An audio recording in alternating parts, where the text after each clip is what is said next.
আজকে ওয়াশ বেসিনের লাইন আমরা কমপ্লিট করলাম।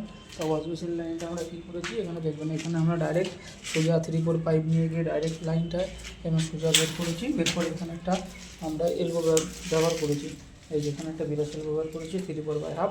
আর নিচে আমরা যে ওয়েস্ট লাইনটা ফেলেছি এটা আমরা 6 ইঞ্চি লাইন ব্যবহার করব। ঠিক আছে, এটা এখনও ফেলে পারিনি। এইখানে একটা এলবো আর দুটো হাফ বেন্ড ভাগ করবো, যেহেতু আর এমনি ডাইরেক্টের ভিতরে দিলে পরবর্তীতে কী হবে, পরবর্তীতে প্রবলেমটা দাঁড়ায় যে এইখানটায় আমরা যে লাইনটা করি বা ওখানে সিমেন্ট বালিতে অনেক সময় ভরাট করে দিয়ে দেয়, তখন প্লাস্টার করার সময় প্রবলেমটা। আর হাফ বেন্ডটা থাকলে এরকম বাইরে দিয়ে থাকবে, এই প্রবলেমটা হবে না।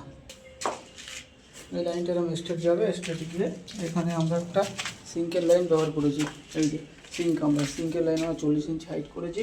আর এখানটা অ্যাকোয়াগার্ডের পয়েন্ট রেখেছি, এটা ওখান থেকে 1 ফুট হাইটে উপরে তুলে দিয়েছি। এই যে সিঙ্কের লাইন দিয়েছি, ওই লাইনটা আমি স্ট্রেট দিয়ে দিয়েছি। আর যদি ভালো লাগে ভিডিওটা অবশ্যই লাইক ও সাবস্ক্রাইব করবেন।